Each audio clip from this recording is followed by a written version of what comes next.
It's Mountain Monday, and you know what to do. Breathe in. And out. And breathe in. And out.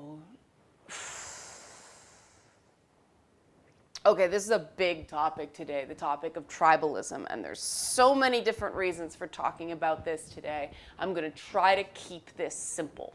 We have the various political conventions coming up. We have, racial tensions going on in the U.S. We have this this conversation about the police that has, and I almost called it a dialogue, but I switched to conversation because a big issue is dialogue isn't happening. And this is an issue with tribalism, is when tribalism takes over, dialogue doesn't happen, because dialogue can't happen because the very act of speaking to the quote-unquote enemy is against the tribe, and that person is ostracized.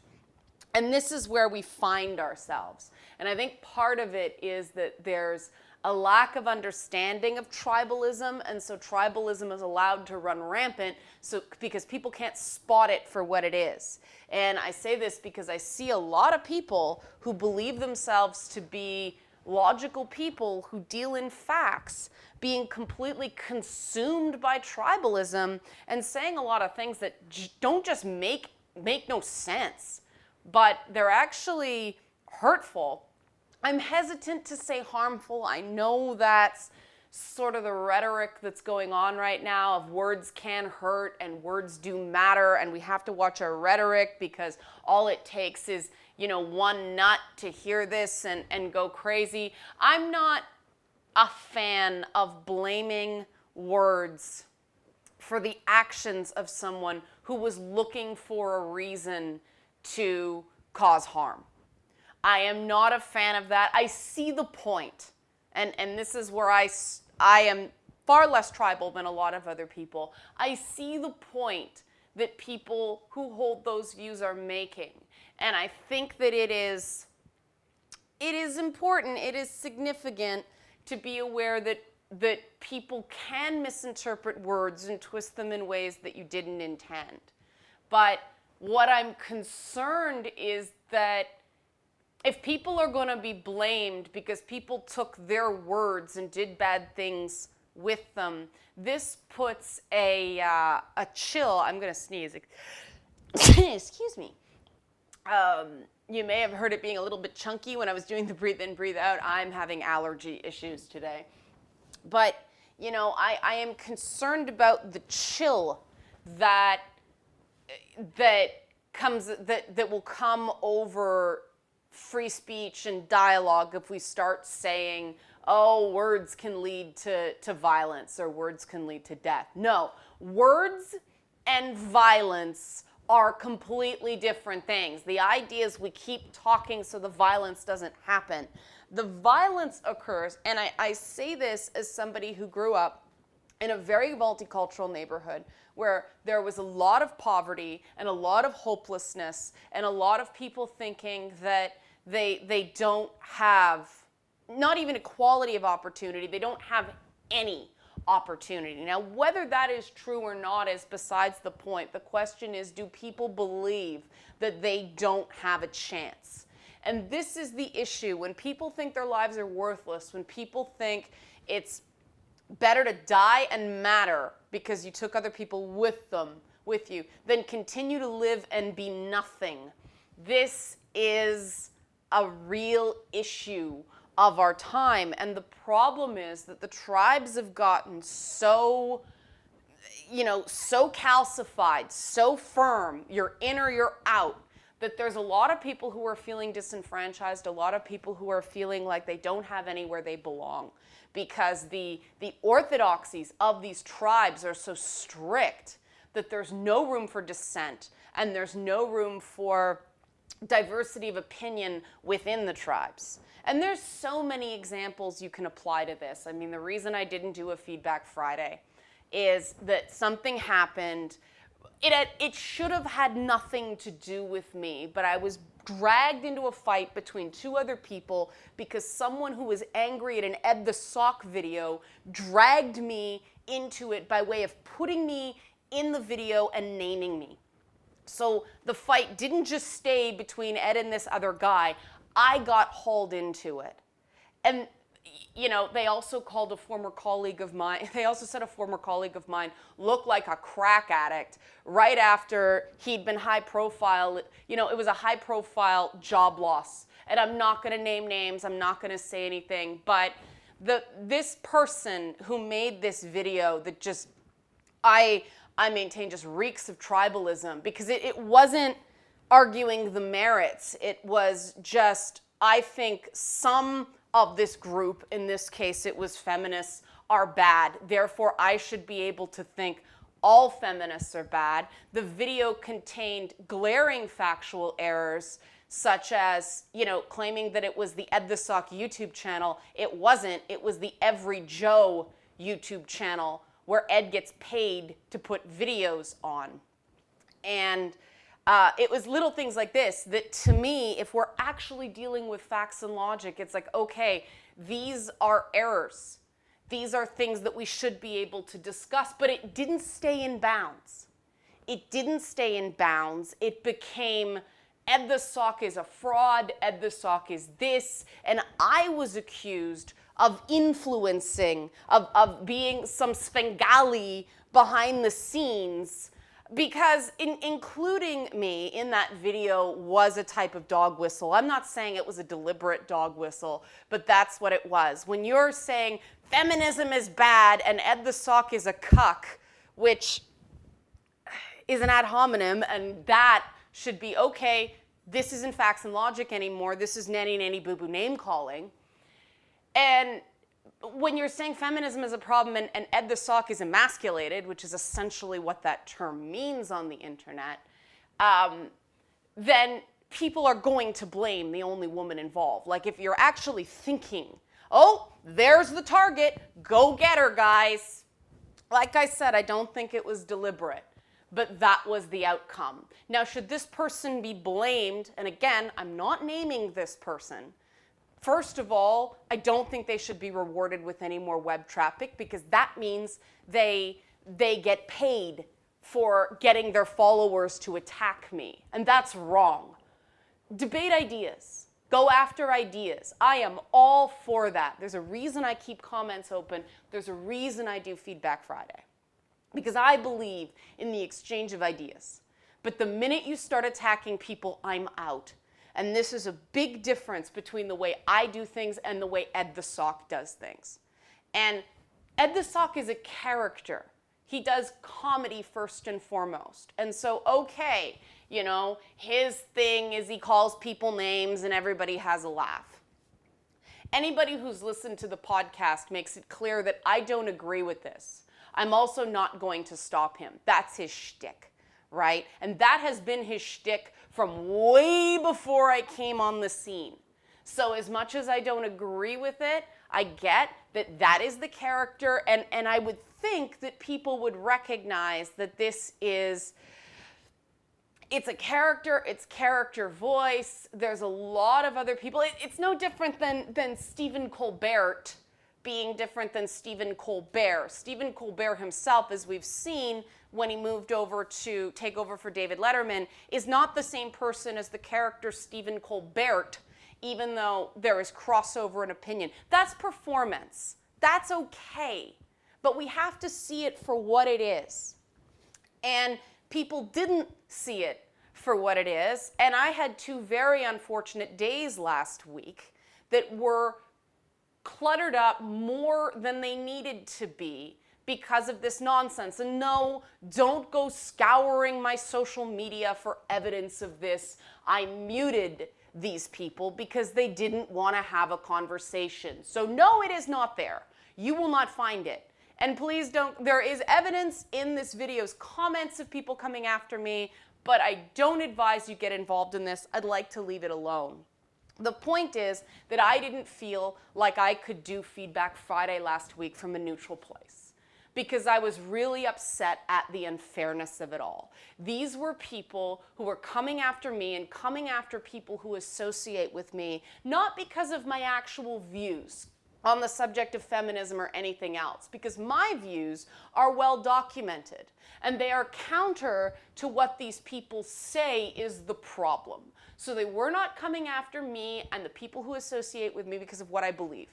They came after me because of an identity, and they came after people because of an identity that they oppose. That identity happened to be feminism. There is a tribe of feminism, which I do not count myself among, and I'll get to this in a moment as to why, because people, oh, you identify as a feminist. I'll get to this in a second, okay? There is the tribe of internet feminism, to which I do not consider myself a member, and they can't stand me. Okay, that is well documented as well. But then you have this anti-feminist tribe who also can't stand me. And so I am disenfranchised from both communities. And so that's part of the reason that you'll see my videos get, 10,000 views, and the people from within those tribes get hundreds of thousands of views, because there are tribes that just perpetuate messaging to the tribe. Is this the best ideas? Is this winning a war of ideas? No, it's tribes. It's just strength in numbers. And that doesn't lead to progress. That doesn't lead to innovation or solving any problems. It's perpetuating an echo chamber. And there is nothing factual or reasonable about this. Now, like I said, I don't consider myself a member of the internet feminist tribe. I self-identify as a feminist because why not? Why be afraid of the word? I could twist myself into pretzels to say, no, I'm an equalist, I believe in equality, there's all these adjectives you can put on it, I forget the qualifier that Christina Hoff Sommers puts on what she does. But, there's that. And if that's what makes her feel, peace of mind, that's great. She can go ahead and do that. That's no problem. I'm an intersectionalist. And when I say these things, okay, when I say I'm a feminist, I'm an intersectionalist, all these things, this is not to me an identity. And this is where a lot of the breakdowns happen, okay? When I use these terms, I don't mean this is a part of my identity that can be taken away. It's not about that. These are the sets of tools. It's like saying, I'm a mechanic, right? Okay, a mechanic fixes cars. I look at issues connected to gender. That is what I do. I would love to be able to do stuff more broadly. I mean, I did a little thing on gay issues, but the problem is that when you wade into things like that, it becomes an issue of people having more license to talk about it because they identify as LGBTQ or LGBTQ, however you want to spell it. But I don't want to get into that quagmire. I don't want to get into airing elements of myself. I am who I am, and I don't feel that I should be able to go, yeah, I'm a woman who slept with women, so I have the right to talk about this stuff. So I don't talk about that stuff as much. It's pretty obvious I'm a woman, so and some people would say, no, it's not obvious, you know what I mean, okay? This isn't something I have to present evidence for credibility. It's, it's more obvious that I'm female. So I can talk about that without getting into this silly tribal warfare. I would love to be able to talk more about race, but I only feel comfortable doing that when I actually have somebody who represents that race on my channel. And I'm very happy when I have people on so we can have that discussion, because the stuff that's been going on right now has been really hard for me.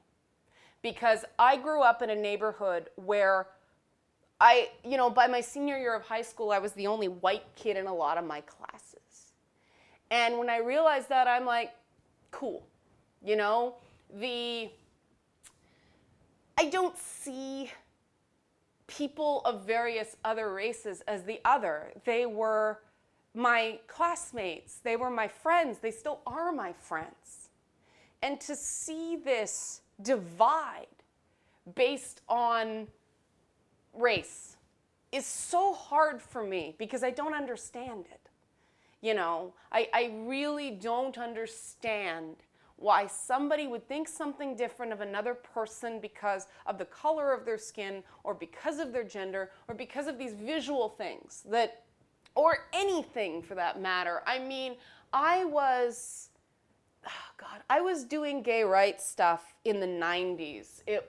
I was involved in AIDS awareness stuff in high school, red ribbon stuff. And I was doing white ribbon stuff. For those of you who don't know, that's the memorial for the L'École Polytechnique shootings, where a guy killed a bunch of women, nursing students, because they were women.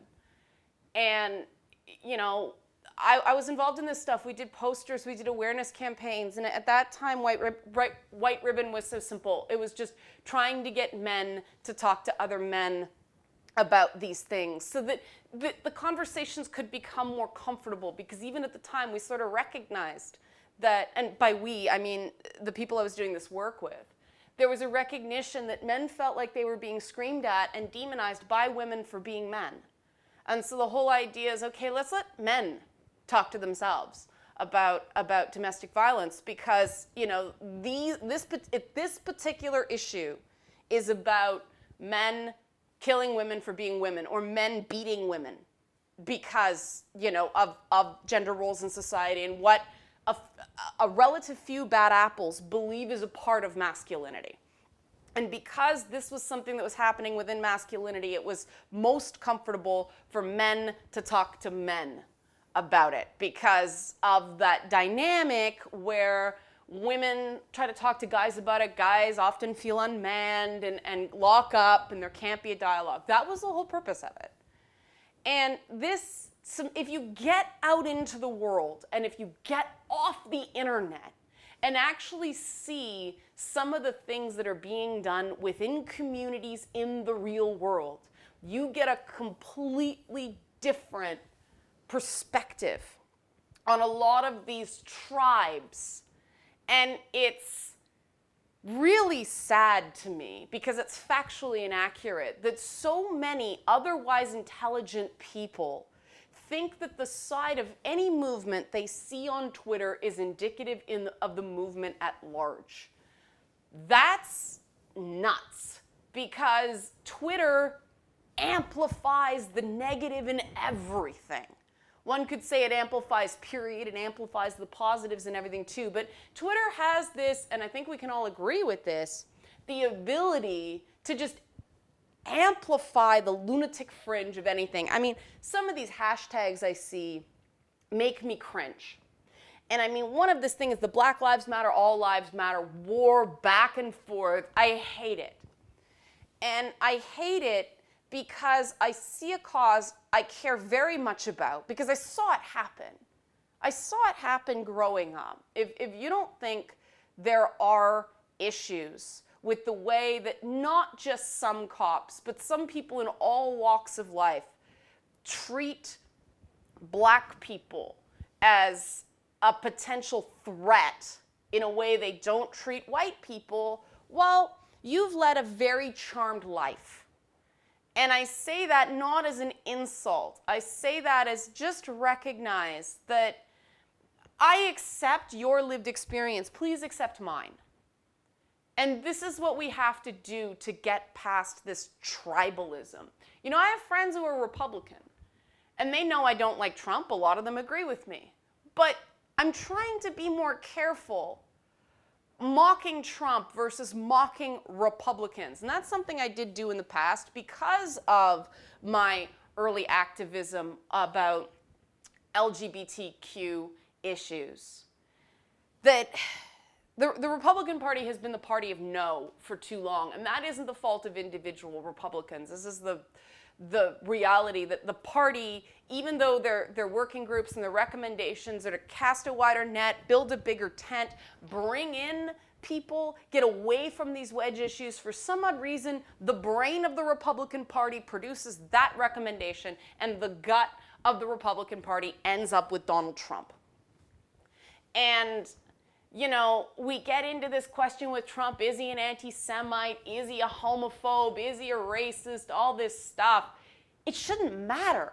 It shouldn't matter, because we shouldn't be judging the man. We should be looking at his actions, because that's what we should be doing for everyone. This is not difficult. Judge the actions, not the person. Simple. You don't have to divine anything. You don't have to be psychic. You don't have to get a crystal ball. We don't have to determine whether or not Donald Trump is a good or bad person. Are his actions something we're comfortable with? Are his policies something we're comfortable with? Leave it there. You know? And I say this as somebody who got labeled transphobic for a cat joke. One comment that got copy-pasted and spread around the internet labeled me transphobic within one of those tribes that sought to ostracize me for being guilty of wrong thing. And it's so foolish, because I know I'm not transphobic. I'm you know, in my social group, I was the one sitting there in meetings 5 freaking years ago, possibly longer than that, going, you know, no, it's not used to be a man. It's, you know, was born biologically male or something. Don't say they used to be a man. And it'd be, what? So what? And I'd be taking all this crap. I'd be getting dumped on for trying to not do the right thing. That's a silly paradigm. I was trying to be more sensitive to a group of people who do not have an easy go of it in life. Like, there are days I wish I wasn't a woman. Because some of the behaviors I do that people are critical of because they're opposite to what my gender is supposed to be. And give me a bit of slack here, guys. This is going back more than a while. Attitudes have changed a lot about this stuff fairly recently. There's been a lot of barriers broken down about what's acceptable for a woman to behave. And that's part of the reason I'm so anti-modesty, because I was branded a slut for years of my life. People would not talk to me. People would not associate with me. There's still issues with me running for political office or ever doing a children's show because of photos and video of me on the internet in certain stages of dress that people determine are slutty. And so, yes, I do take issue with this stuff. It's not fair. It's wrong. It has nothing to do with what's in my head. It has nothing to do with what's in my heart, and everything to do with photos taken out of context that people think determine my character as a whole. And this means, you know, I'm not asking anybody to care about me as a person. I don't believe in a just world. I believe that the world is essentially neutral. The world doesn't care about anybody. So don't expect fairness. Don't expect... The world is unfair right now, and we have to work towards it being more fair. So to expect fairness is just, you know, setting yourself up for disappointment at this point. The world is not fair, and we have to acknowledge that. And that's the only way I've stayed sane with all these false accusations about myself, because that's the thing that drives you most crazy. But in this world of tribes, we cannot expect fairness. The only way we get to a meritocracy, the only way we get to true fairness is if we stop judging people based on identity, period, across the board. You have to judge people on their actions, and judge people on their skills, and judge people on their accomplishments as well as their mistakes. That's what we have to do for everyone, no exceptions. I'm not saying that's easy, because nothing worthwhile is ever easy. But it's tough because regular people are looking to leaders for leadership, and that's fair. But the reality is our leaders are representatives of us. And so if they do something we don't like, we vote them out of office. So they have limited power to show leadership, because if they're not there, if they don't get reelected, then they can't do anything. So there's shared accountability for this. And the first step is to stop.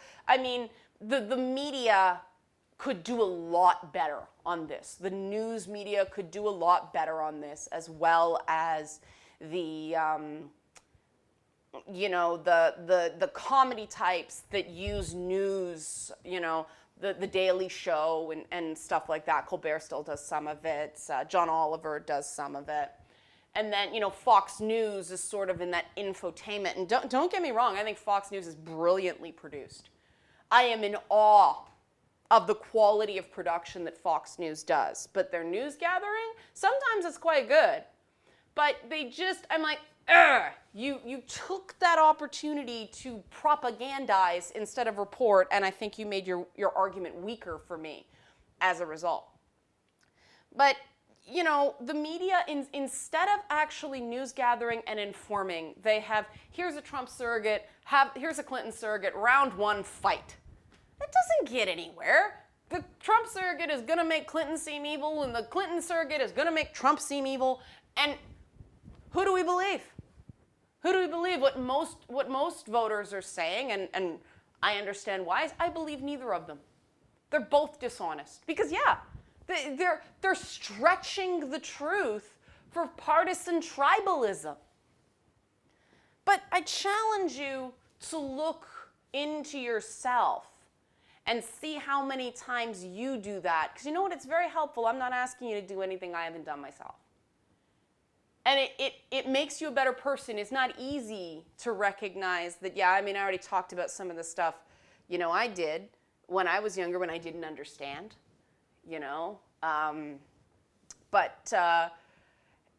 this is how we learn.